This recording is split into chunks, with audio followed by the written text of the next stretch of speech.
ترتجل بصوت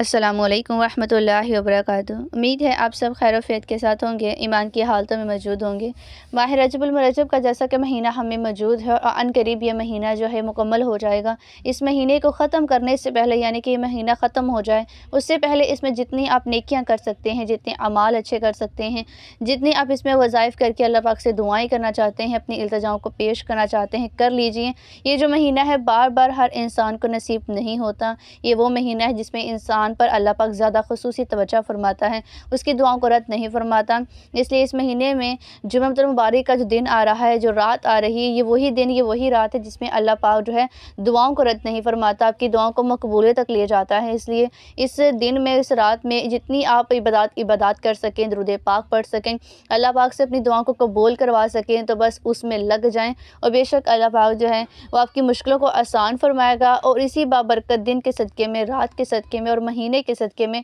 آپ کی جائز حاجات کو قبول و منظور فرمائے گا۔ میں آپ کے ساتھ اولاد کے سلسلے میں ایک ایسا عمل شیئر کرنے جا رہی ہوں جو کہ جمعے کی رات کو کرنے والا ہے، بہت بابرکت ہے، بہت فضیلتوں والا ہے۔ قرآن پاک میں اس کی بہت ہی خوبصورت سورہ موجود ہے جو کہ قرآن پاک کی سب سے چھوٹی سورہ ہے، مگر یہ سورہ جو ہے بہت ہی زیادہ آزمودہ ہے، بہت زیادہ پاورفل ہے، کیونکہ بہت سی ایسی بہنیں جو بے اولاد رہی ہیں، لیکن جیسے ہی وہ سورہ کوثر کا عمل کرتی ہیں، سورہ کوثر کی پکار دیتی ہیں، سورہ کوثر کو اس طریقے سے پڑھتی ہیں، تو بے شک اللہ پاک جو ہے ان سب کو اولادوں سے نواز دیتا ہے، اور بہت سی بہنوں کو اسی وظیفے کے صدقے سے اولاد بھی نصیب ہوئی ہے۔ تو میں بھی آپ کے ساتھ جمعے کی رات یہ عمل کرنے والا خاص شیئر کرنے جا رہی ہیں جو کہ سورہ کوثر کو لے کر ہے، قرآن پاک کی سورہ کوثر اور اللہ پاک کے 3 خوبصورت ناموں کو لے کر۔ اس کا طریقہ کار میں آپ کے ساتھ شیئر کرنے جا رہی ہوں۔ جتنے بھی لوگ بے اولاد ہیں وہ اس وظیفے کو لازمی کریں اس مہینے میں، اور اس بابرکت دن اور رات میں یہ وظیفہ جو ہے بے شک آپ کی سب حاجات کو بھی قبول و منظور فرمائے گا۔ کسی خاص مقصد کے لیے بھی آپ اس کو کر سکتے ہیں،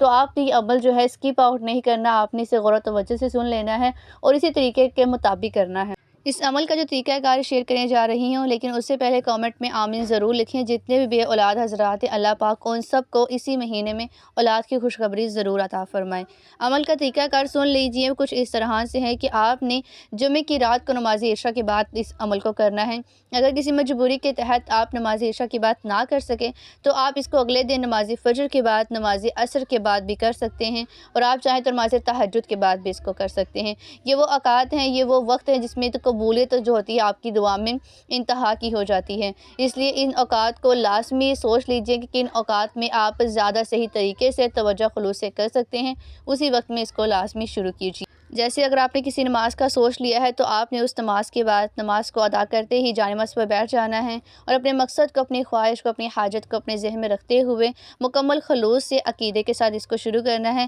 بسم اللہ پڑھ کر شروع کیجئے تاکہ شیطان کا کوئی بھی عمل دخل آپ کے عمل جو آپ کا وظیفہ ہے اس میں نہ ہو۔ اور آپ نے پھر اس کے بعد کیا کرنا ہے کہ آپ نے 11 مرتبہ، 3 مرتبہ یا 7 مرتبہ جو آپ کے لیے آسانی ہو، آپ نے 3 مرتبہ، 7 مرتبہ یا 11 مرتبہ درود پاک کو پڑھ لینا ہے۔ درود پاک بھی آپ کوئی بھی پڑھ سکتے ہیں، کوشش کیجیے کریں کہ آپ وظائف میں درود ابراہیمی کو ہی پڑھا کریں۔ درود ابراہیمی کو پڑھ لینے کے بعد آپ نے قرآن پاک کی سورہ کوثر جو ہے، بہت چھوٹی سورہ، بہت پاورفل ہے، آپ نے اس کی 3 تسبیحیں کرنی ہیں، یعنی کہ 300 مرتبہ آپ نے اس کو پڑھنا ہے۔ اس کے بعد آپ نے اللہ پاک کے خوبصورت 3 نام، یا اللہ، یا رحمان، یا رحیم، یہ نام ہیں، آپ اگین سن لیجئے، یا اللہ، یا رحمان، یا رحیم۔ ان تینوں ناموں کی آپ نے پھر 3 تسبیحیں کرنی ہے، یعنی کہ 300 مرتبہ آپ نے اس کو پڑھنا ہے۔ یہ عمل اتنا سا ہے، بہت سا چھوٹا سا یہ عمل ہے، آپ نے مکمل خلوص سے کرنا ہے، عقیدے سے کرنا ہے، یقین سے کرنا ہے، اتنا آپ کو یقین ہو آپ کی دعاؤں میں، آپ کے وظائف میں، کہ آپ یہ سوچیں کہ آپ نے مانگ لیا ہے